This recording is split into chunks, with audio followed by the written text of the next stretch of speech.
guns are quiet now. The papers of peace have been signed. And the oceans of the earth are filled with ships coming home. In faraway places, men dreamed of this moment. But for some men, the moment is very different from the dream.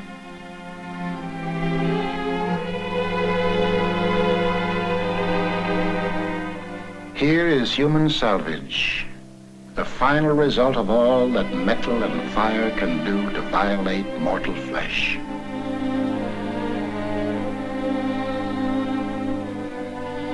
Some wear the badges of their pain, the crutches, the bandages, the splints. Others show no outward signs, yet they too are wounded. This hospital is one of the many for the care and treatment of the psychoneurotic soldier.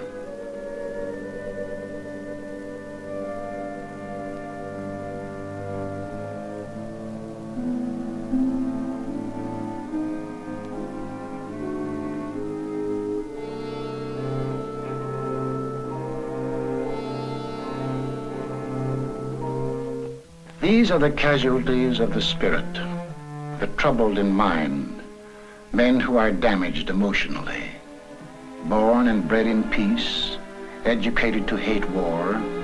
They were overnight plunged into sudden and terrible situations.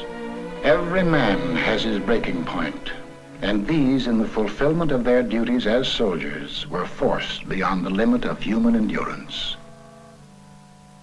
Good evening.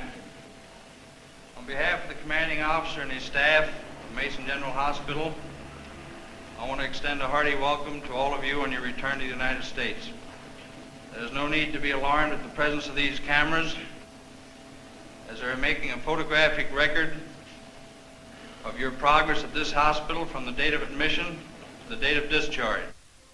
Here are men who tremble, men who cannot sleep, men with pains that are nonetheless real because they are of mental origin, men who cannot remember, paralyzed men whose paralysis is dictated by the mind. However different the symptoms, these things they have in common: unceasing fear and apprehension, a sense of impending disaster, a feeling of hopelessness and utter isolation.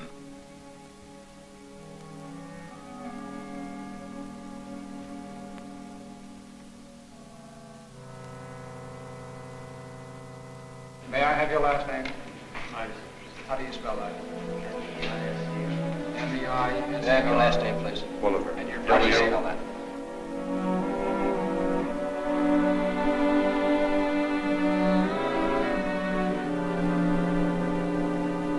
The psychiatrists listen to the stories of the men who tell them as best they can.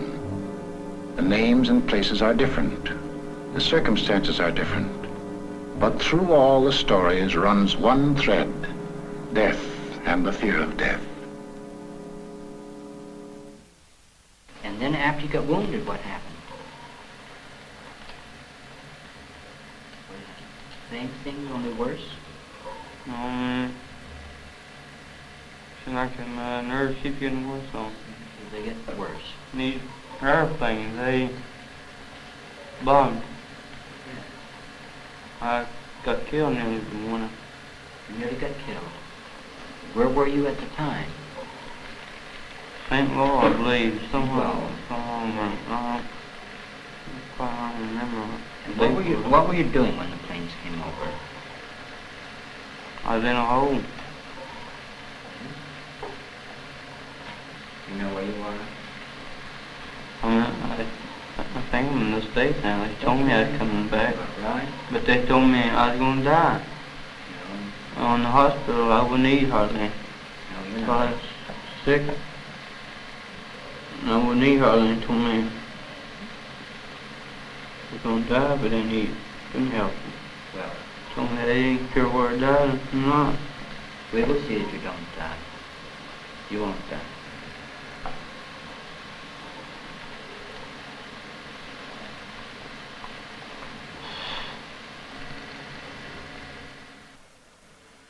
I lost my last buddy up there, Little Norman. He was second scout, and I was first scout. And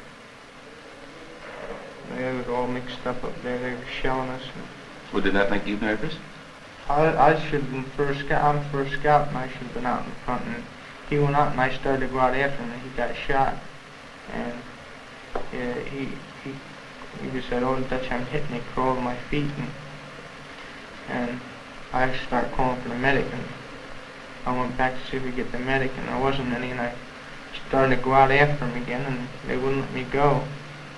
And he was the last one of the original boys that was with me. Him and I were the last two left out of the original. And when you were shelled, how did you feel?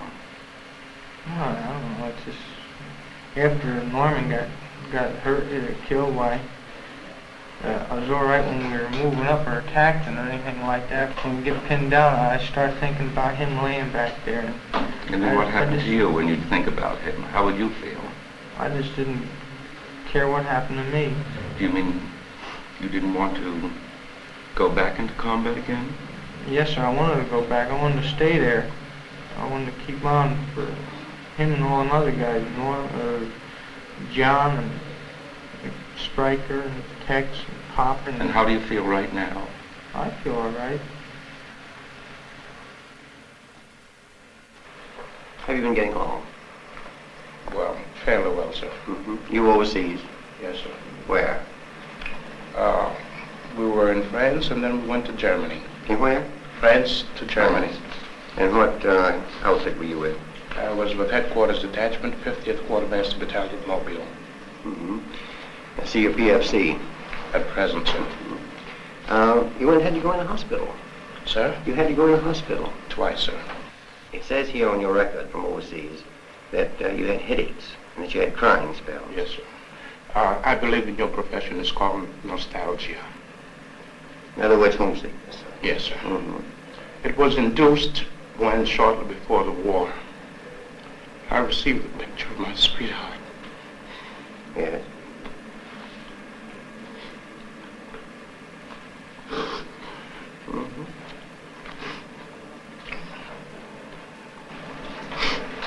I'm sorry, I can't continue. That's all right. Griffith. Yes, sir. Come on and sit down a minute. Now, a display of emotion is all right. I'm not doing this deliberately, so Of course please you're believe me. not. I do believe you. A display of emotion is sometimes very helpful. I hope so, sir. Sure, it gets it off your chest. You wouldn't be here. You wouldn't have been returned. As a patient, if there wasn't something upsetting you. Yes, sir. Well, now, Sorry. you say you had received a letter from your, Not a letter, sir, a photograph. photograph, yes. Well, what about that now? Well, sir, to be perfectly honest with you, I'm very much in love with my sweetheart. She has been the one person that gave me a sense of importance, and that through her cooperation with me, we were able to surmount so many obstacles. What happened? Well, when I was in combat, Mindanao. Can you speak louder? I have Yes, trouble sir. hearing you. During the time, I got worried that my brother, he was killed in Guadalcanal. Oh, was he a Marine? Yes. Now, I noticed in this history here that you saw a vision of your brother. Tell me something about that. What happened? I guess it was a dream. Well, describe the dream. What did you see in the dream? I dreamt that I was home, my brother was home, and my other brother was home. We all home. All of you were home. Sitting around the table. Everybody was happy. We were laughing, talking, just admiring each other's. And then it ended there. You could see these images clearly. Yeah, They it was were- like in a dream, see. Yeah. What about this Mindanao thing you're telling me about? Well, in Mindanao, after I got that news, I was scared. You were scared. I don't know, sometimes I hope something what happened then again, I say, well, something did What happen. do you mean by something happened? You mean you were hoping that you'd be wounded and sent back? Is that what you mean? No, What do you mean by that? I meant that I hoped that just, you know, I was so disgusted and tired of everything. I just didn't feel like living. And then I changed my mind and I think back to my folks, and it'd be a double blow if something happened to me. And I'd be standing guard, sitting on a machine gun there, just watching. And I'd hear a little noise and I'd let go, shoot. Wasn't nothing, probably was an animal or something. Any noise made you excited and you just shoot? At that time, yes. Do you feel worried about anything now? I don't know. Are you mixed up? Kind of. What's that pin on your shirt there? My heart. Well, why do you cover those up? Aren't you proud of them? Yes, sir. You got a Purple Heart? Your campaign ribbons? Yes, sir. Well, why do you cover them up? Now, there must be some reason for you doing that. Well, what happened over there? Well, we got in a scrape and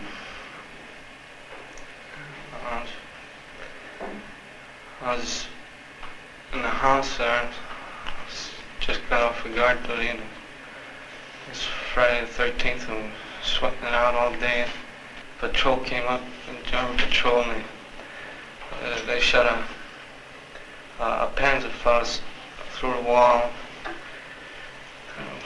Well, And what?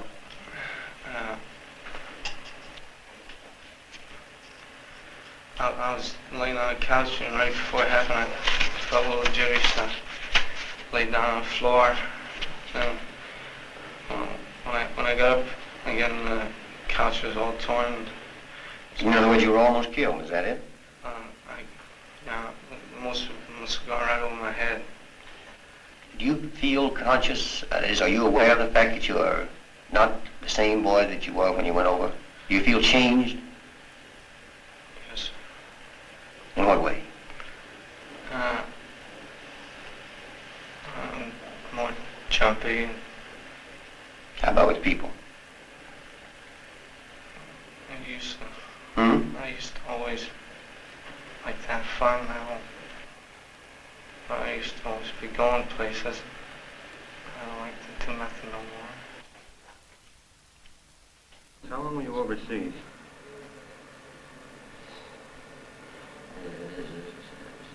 A lot of months. 11 months. Were you in any combat at all? This is 6 months. I tried every way to keep my mind occupied, reading, going to the gymnasium, going out with fellas and trying to become an extrovert, try to get out of myself. But it seemed to me that I got worse and worse. And after a while, I developed, after the fear of insanity, I started developing fears of different sorts. Did you ever have similar pains before you got Never here? in my life. Have you ever been nervous before in your No, life? sir. Never. I was a solid man. Do sudden noises bother you particularly? I did just shake over a little, but not that bad. Well, I guess I just got tired of living, you can put it that way.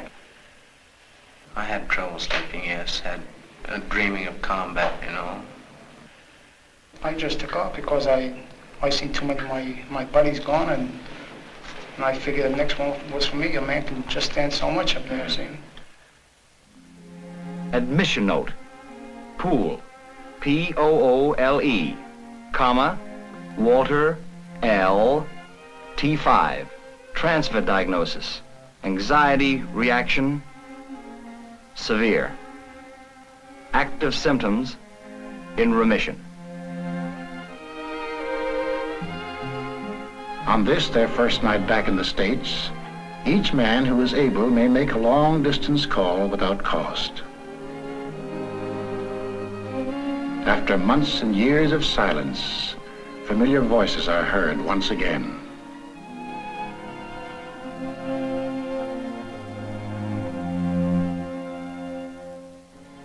Then each man makes for himself a small home which will be his for the 8 or 10 weeks to come.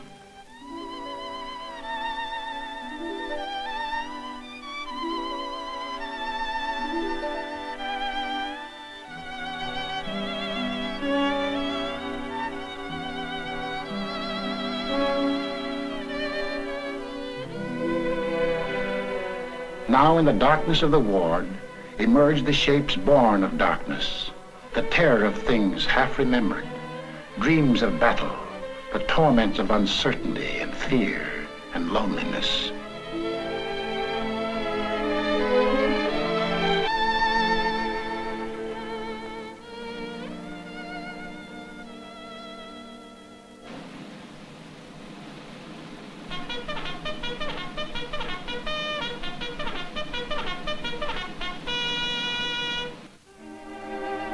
The day begins with an early morning ward inspection. The medical officer in charge checks the condition of every man. Modern psychiatry makes no sharp division between the mind and the body. Physical ills often have psychic causes, just as emotional ills may have a physical basis. Possibilities of organic disturbance in the brain are investigated by means of the electroencephalograph.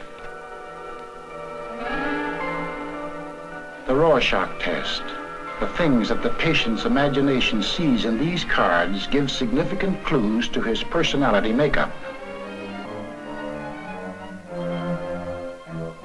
This looks sort of like a drawing of two women standing on a rock and waving their hands.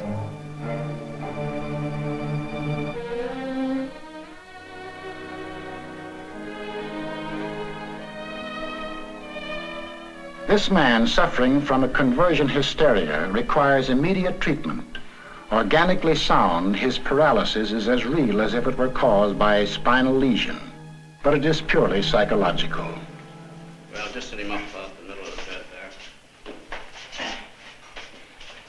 feel pretty good, huh? That's fine. Now sit yourself over there.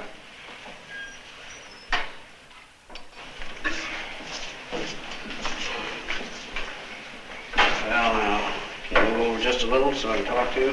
Yes, sir. Now, what is the trouble? You think there'd be a... What's that?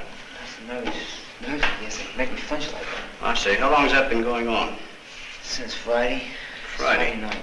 Come on suddenly or gradually? Suddenly, sir. How? Well, I started in the afternoon with crying spells.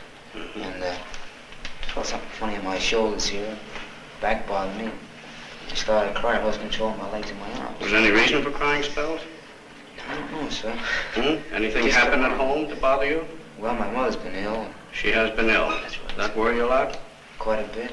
Well, now, has this got anything to do with your mother's illness? Any reason why you should have that kind of reaction? No, sir, not that I know of. Unless my mother's illness might have brought this on. I try to hold it while it hurts, but... I see. You've just been holding these things in. That's right, sir. No way you can control this at all? No, sir. Well, now we're going to have to help you do that, of course. Let's take off this jacket here. Just slip that off. All right, now lie down on the bed. My shoes. Right, now we'll leave the shoes on so you can walk in them. I think we're going to get you walking. Let's come over here. That's the boy. That's fine. That's good. Now you lie steady. Lie steady. That's the boy. This is all going to go away as I give you this medicine. No bother at all. The method employed here is effective in certain types of acute cases. An intravenous injection of sodium amytal induces a state similar to hypnosis. What a torpedo that is. You mind if I look this way? You look that way. There's nothing for you to watch here, but you're going to talk to me as we go along. Yes, sir. That's all. Now, you're not going to feel much of anything else. You're going to feel a little bit woozy. The use of this drug serves a twofold purpose. Like hypnosis, it is a shortcut to the unconscious mind. As a surgeon probes for a bullet, the psychiatrist explores the submerged regions of the mind, attempting to locate and bring to the surface the emotional conflict which is the cause of the patient's distress. The second purpose of this drug is to remove, through suggestion, those symptoms which impede the patient's recovery. Now tell me a little bit about what you're thinking of. Nothing The thoughts are coming to your mind now. Nothing in particular. Well, now let's go back. Let's go back to Friday. Friday. Yeah, think about that. Friday. My mother argues with me. Your mother argues with you. Yeah. Mm-hmm. What does she argue about? Well, every little thing. If you sit down in a long chair or something like that. Doesn't like the stuff you get in the store. Uh-huh. Then she calms down. Well, see, have you always tried to please her? Yes. Always tried to please her. I used to clean the house for her when I was smaller. Well, now why do you think she argues like that? Because she she's must- sick? Well, she doesn't try to control her temper. I see. How about your father? He's a swell guy. He's a swell fellow, isn't he? Gets kind of hot-tempered. Since my mother's been sick, it's been costing a lot of money. Uh-huh. And he's lost a lot of weight about worrying. I see. My mother argues with him. She wants to know where the money is. Mm-hmm. But I don't care about that as long as Yeah. everything turns out all right. Well, now, this jumping, what does that make you think of? Think about it a minute. Oh, I can't help it. It just jumps. Uh-huh. How about the legs? Do you know anybody who had any trouble with their legs like that? No, sir. And what does it make you think of? Go on. Except several years ago, Uh-huh. there was one fella. He had something wrong with his right leg. Uh-huh. Warming the knee, but he's walking today. That hasn't bothered me. Was that anything like your leg? I don't know. He couldn't walk at all. He couldn't walk at all? No. What do you think of when you can't walk like that? I wish I could walk. Mm-hmm. Well, what do you think of? What comes to your mind when you find that you can't walk? So maybe I think my mother and father should be okay. Sometimes I wonder, hope the war ends soon. Things like that. I see. Nothing in particular. Mm-hmm. Well, now the shakes are gone now, haven't they? Yeah. How about your legs? They're good and strong. I feel all right. Move them. Let's raise them. Oh, I don't say but raising before, but I can't walk. Well, how about them now?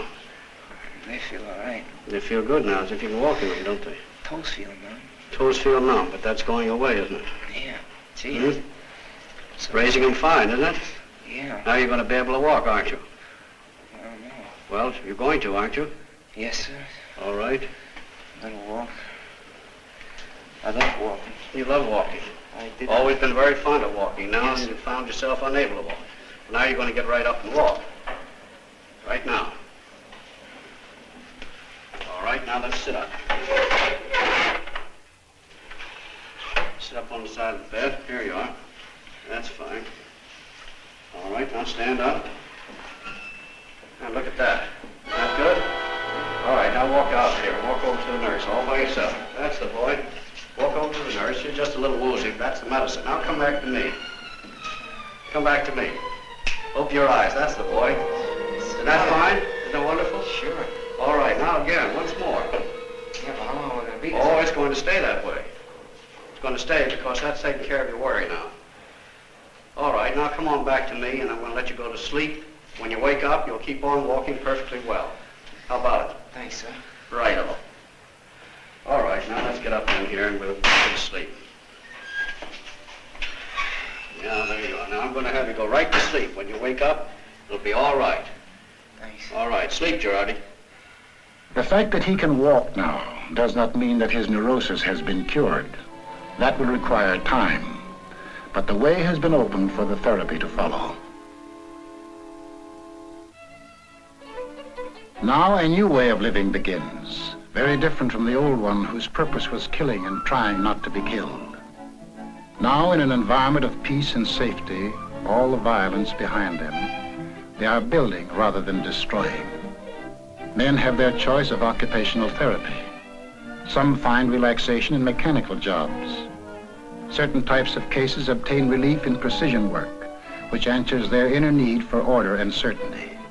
For sons and daughters and nieces and nephews and neighbors' kids, hobby horses are turned out by the carload.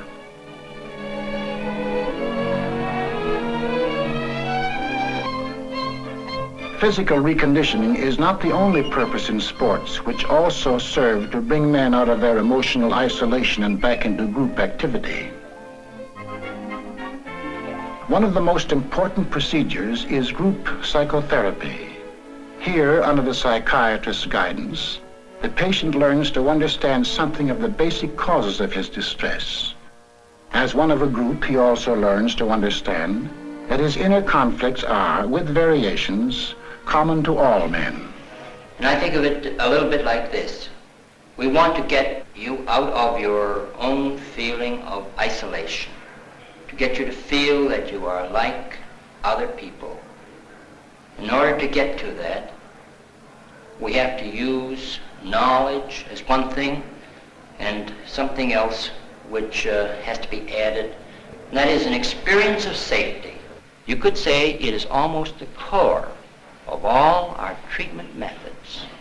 Development of knowledge of oneself with the accompanying safety that it brings. I'd like to see if we can get some illustrations of how one's personal safety would stem from childhood safety, and how the childhood safety itself would stem from the parents' safety. In my illustration is that as a child, whenever I underwent any experiences that were frightening to me, I never told my parents. I kept it to myself. While I was alone at night in my room, I'd call on God. If I had done anything wrong that I was ashamed of, I was ashamed to go to my parents and tell them what I had done. So I kept it to myself. And I used to be in constant fear that my parents would find out my feelings. Well, I wonder if there's any of your mother's troubles that you would know about. No, my mother never gave any of the children any part of her troubles. Well, that would be the same thing that happened to you. She didn't tell her troubles, and you didn't tell yours. You took your troubles to God, and she probably did the same thing. Probably didn't even confide in your father. In other words, the kind of method that you used to get relief from anxiety was really, we'd have to assume, learned and felt right in your home, the same kind of thing. I think it was all caused by economic conditions of the world. I mean, people trying to compete one another, trying to get a better job, trying to keep up with uprising of living, things like that have caused a lot of arguments in the home. Mother and father arguing about the prices of food, and that has a reflection on the children. Things like that. So I think that was one of the causes of worst, illness. not having enough food to eat, or the arguments between them? Both. I mean, there was... Which was the worst, though? Well, I guess the arguments. Sure, of course they are. Because I can't remember about the food. There you are. You can't even remember about the food or the lack of food. I have in mind my own childhood. We're coming from a moderate family. Moderate in the sense that the family had some sense of security. What happened there was we were told that myself, my brothers and sisters, we couldn't just play with any of the kids we wanted to play with unless their parents in turn had the equivalent of what our parents had. And as a result, we were kept in a narrow circle, very, very narrow. However, I have found that there has been a strong yearning on my part to break out of this environment, to be able to play with Tom, Dick, and Harry. I'd say the net result's like this. Your mother did not feel really so superior. She felt inferior when she tried to make you take the attitude you were better than the other children. So that now, certain experiences in the Army have brought that out more clearly, because you've been thrown in with Tom and Dick and Harry and need to get along with them. It's not necessary to be in the Army. It's not necessary to be in the war. These kind of troubles have always gone on in all time, through all the centuries. You were going to say something. I never spoke until I was 7. Is that right? Yes, sir. And I studied very bad. At 14 and 15, I couldn't recite in school.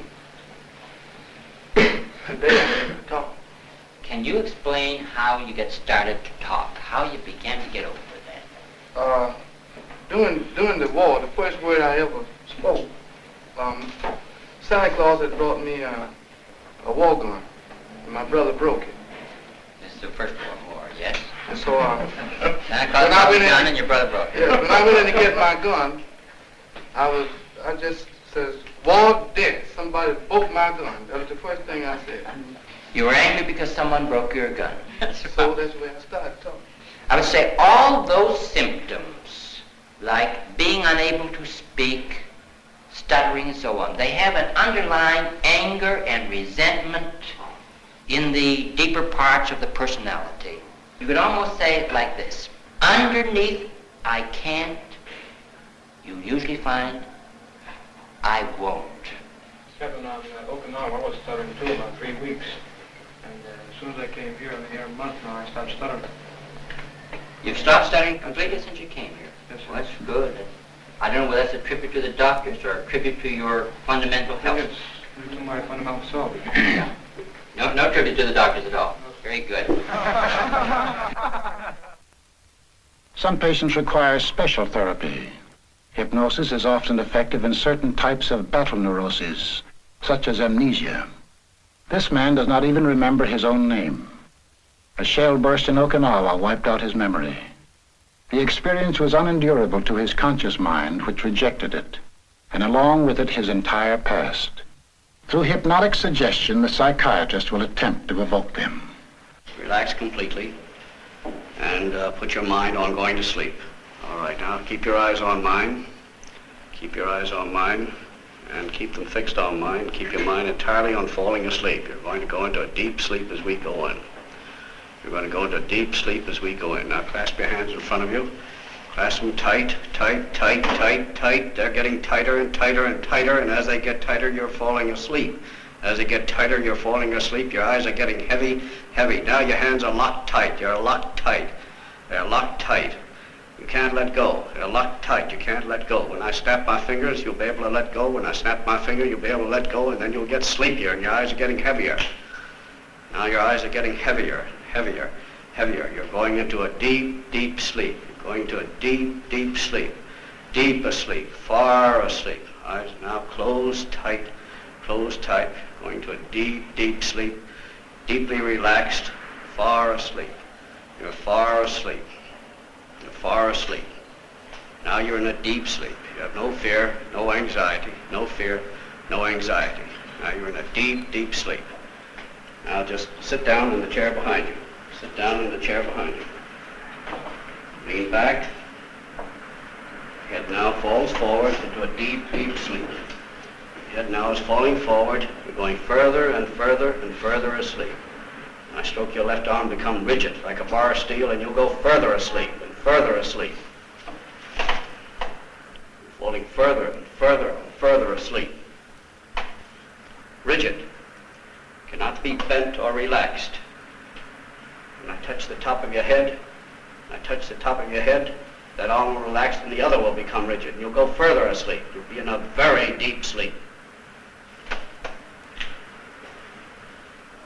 And your sleep is deeper and deeper. And now when I touch this hand, my finger will be hot. When I touch this hand, my finger will be hot. You will not be able to bear it. Your arm is rigid. And now, as I touch your hand, you will no longer feel any pain there. It'll be normal. Now the arm is relaxed and you're further and further and further asleep. Now you're deep asleep. We're going back. We're going back now. Going back to Okinawa. Going back to Okinawa. You can talk. You can talk. You can remember everything. You can remember everything. You're back on Okinawa. Tell me what you see. Tell me. Speak. I'm in the battery area. You're in the battery area. Go on, tell me what's going on. Getting fire missions. You're getting fire missions. Go on. You see everything now, clearly. Getting shells thrown at us. You're getting shells thrown at you. From where? Japs. Japs. Go on. Thrown at us. Yes. Thrown at us. Keep on. You remember it all now. Every bit of it's coming back. Japs getting near us. They got our position. Japs getting near you to get your position. Go on. Told us to get cover. Who told you to get cover? BC. BC. Go on. There's 5 of us. One of the boys got hurt. One of the boys got hurt. Took him away. I was running over to my gun position. Yes, go on. You remember it now. Tell me. It's all right now, but you can tell me. You can tell me. Explosion. Yes. You remember the explosion now? All right, go on. You're carrying me. They're carrying you. Who's carrying you? I don't know. Where are they taking you? Carrying me across the field. Across the field. Go on. Put me in a stretcher. Yes? Yes? Go on. They're still throwing shots. Yes? Can you hear them? Yes. You see them? No. All right. Where are they taking you now? Put me in a truck. Hmm? Why are you fearful now? I'm over this. You don't want any more. You want to forget it. But you're going to remember it because it's gone now. It's gone. You're back here now. You're away from Okinawa. You've forgotten it. But you remember who you are now. Who are you? Dolly, that's right. Full name now. Dominic Dolly. Dominic Dolly, that's right. Hmm? You know your mother's name? Isabel. That's right. Father's? Salvatore. That's fine. You know who they all are now. All right, now you're coming back with us. This is going to stay with you. You're going to remember it all. You're going to remember about Okinawa. You're going to remember about the shells and the bombs, but they're gone. You're at ease and relaxed. There's no fear, no anxiety. When I wake you up, you'll be comfortable and relaxed, no pains and no aches. But you'll remember all that I've told you. All that you've remembered. You can wake now.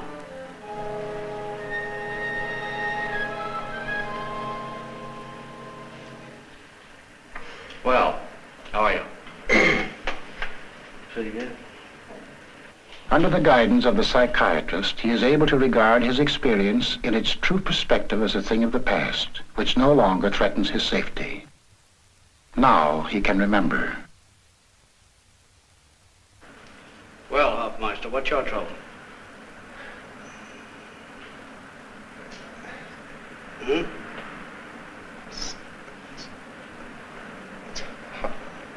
Hard for me to get my words out. Yeah, it does seem to be a bit tough. How long have you had that trouble? It started about a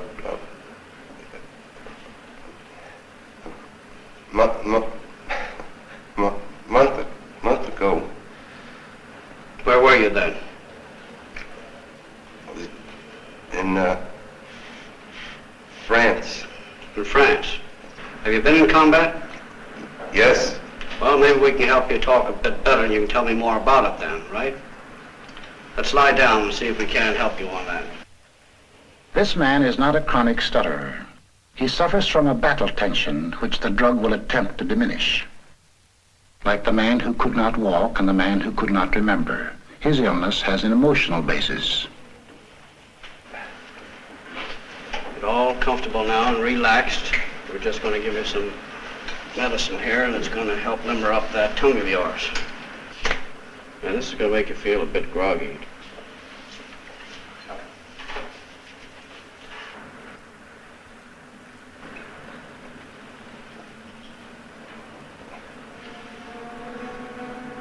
Well, now tell me now, how do you feel now? Hmm? Make any difference in your feeling? Oh, it's just like seventh heaven. What is it? Tell me about it. Boy, I can talk. That's fine, isn't it? Talk. I can talk. That's good, boy. Listen, I can talk. Oh, God, listen, I can talk. Oh, there's nothing wrong. Oh, God, listen. All right, it's coming back now. You're going to take it easy. Oh, listen, I can talk. Just the way you always did, is that right? Hmm? God, listen. God, I can talk. Just the way you always did, Hofmeister. Right, Keep right on with it now.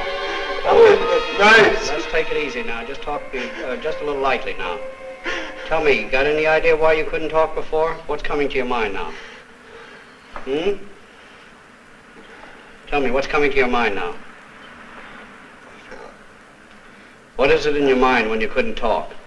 What is it that stopped it? Something came through there and stopped it. What is it now? Think quickly. Think deeply. Let's go back. When was it you lost your speech? You had your trouble talking. Go back quickly.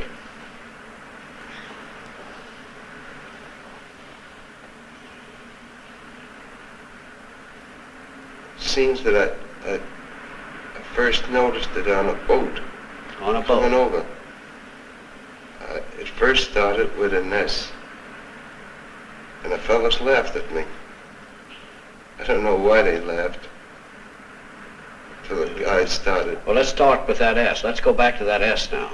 What were you thinking then? What was in your mind then? Right now? No, then. On the boat? Yes, with that S. When you Yes. didn't say that S right. Yes. Yes.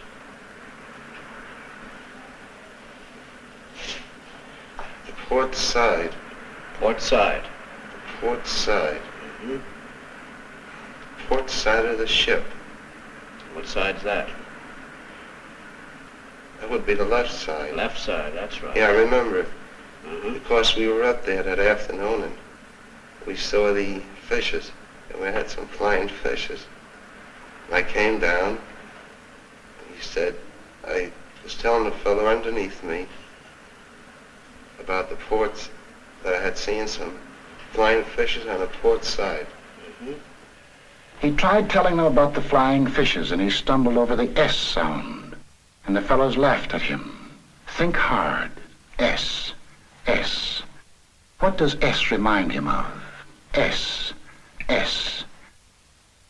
He remembers. It is the sound he fears, the sound of death in combat. The sound of a German 88 high-explosive shell coming in. Now it is possible to proceed to the basic method of psychiatric treatment, discussion and understanding of the underlying causes of his symptom.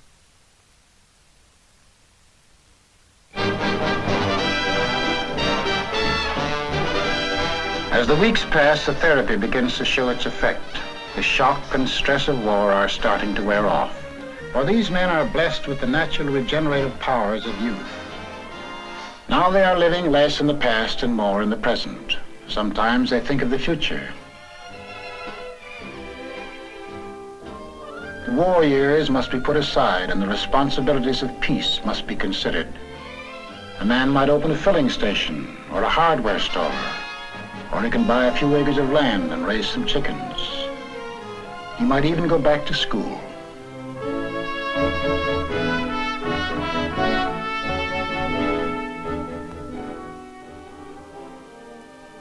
Visitors' Day. Now the men resume their contact with the world outside. These are the people they are coming back to, whose lives are bound up with theirs. Without their understanding, all that has been accomplished in the last few weeks can be torn down. With it, their return to life can be doubly swift and sure.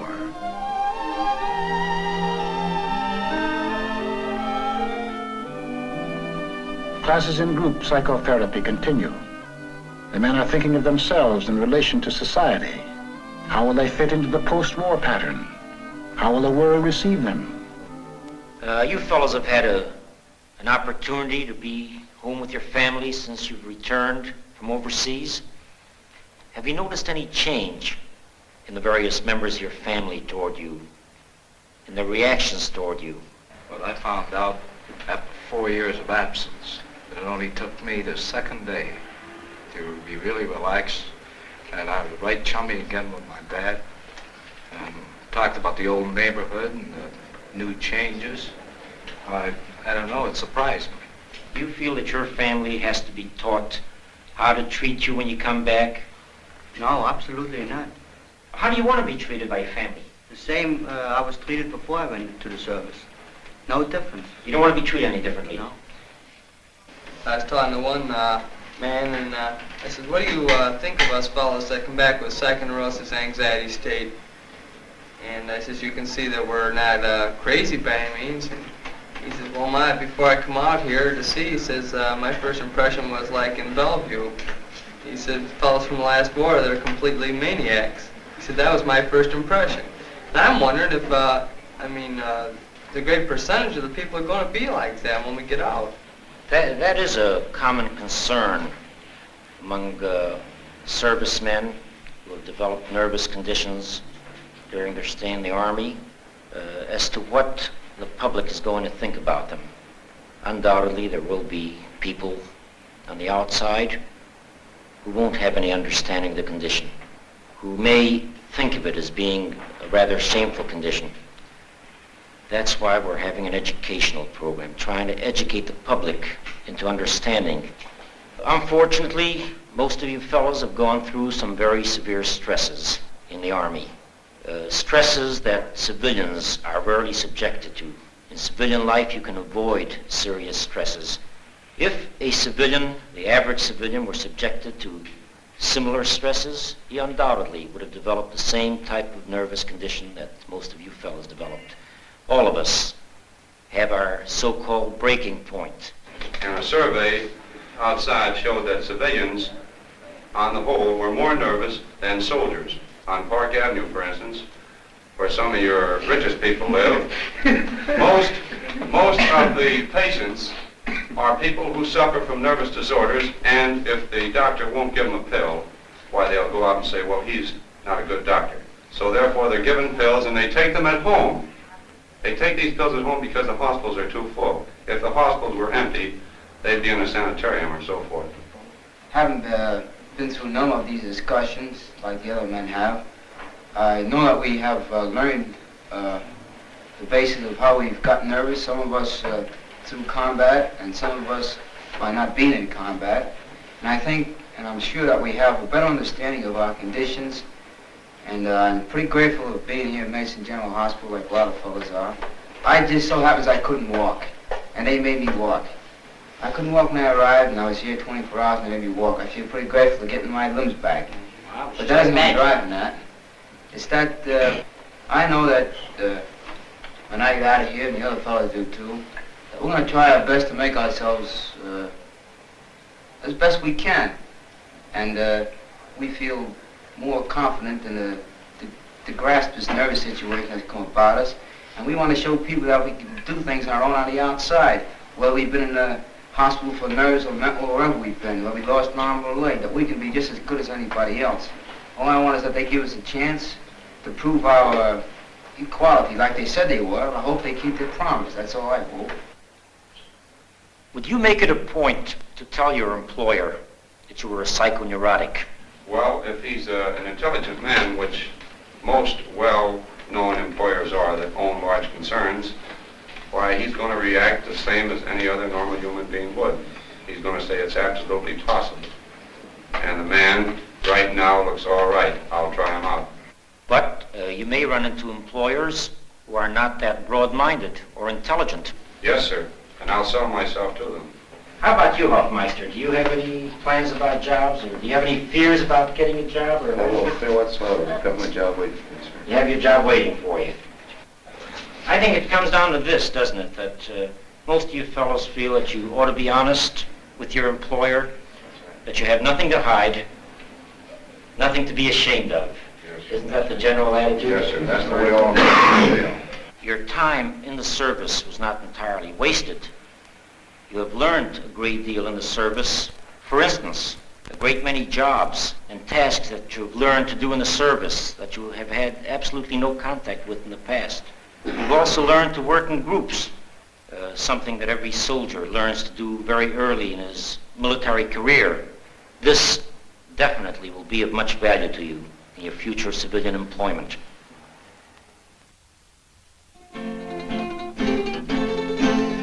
The weeks have slipped by fast. The first strangeness of hospital life has become routine. Sometimes a man learns something new. The Ranger always did want to play guitar.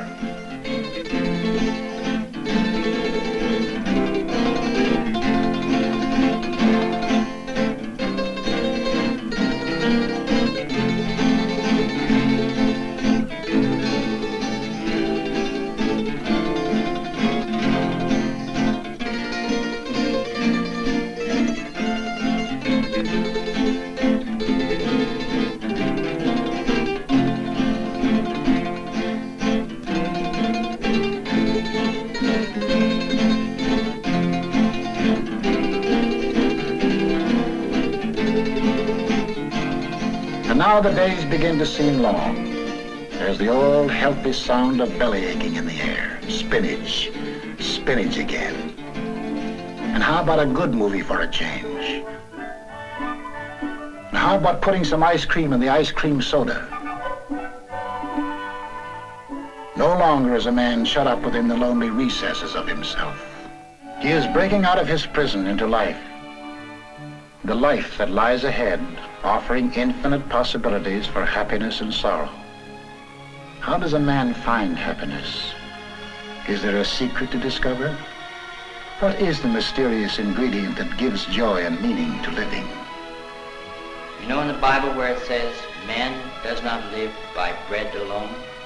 Children don't grow up well without safety and confidence. If that wasn't in one's childhood, in growing up, you could say, now there's something missing during all that time. Now the next question is how to supply it. And it does need to be supplied. Not all of the learning in all of the books is half as valuable in getting over nervousness as to find someone that you esteem, that you can learn to feel safe with, where you can get a feeling of being accepted, of cherished, where you get a feeling that you're worthwhile and that you are important to someone. You could say, the feeding that you didn't get, that's something more than bread, when you were little, you still need to get it. You still need to be fed with acceptance and to find the safety. In other words, knowledge alone is not enough.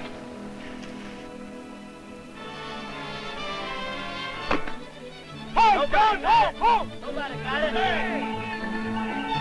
Get up! Get up! Get up! Get up! 8 weeks have passed. What about these men? Are they ready for discharge? How complete is their recovery?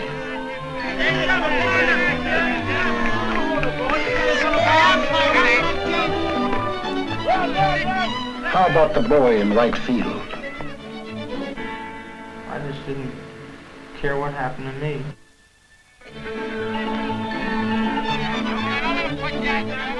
How about the kid at bat? Foxhole was covered by dirt. And I was covered up for 29 hours afterwards till they found me.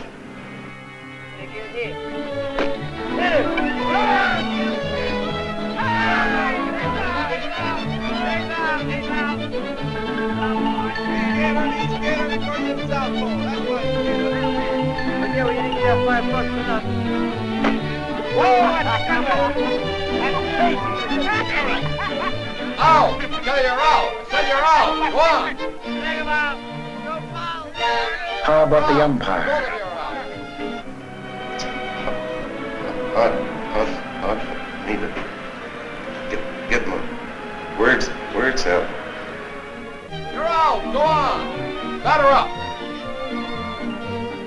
How about this kid?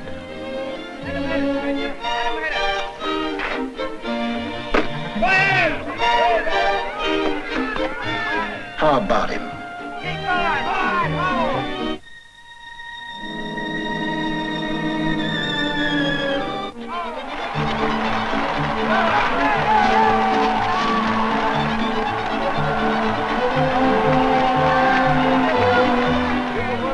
Are they well enough to be discharged?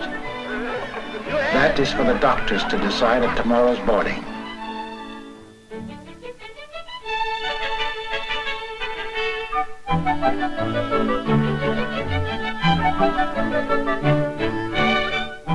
The answer is yes.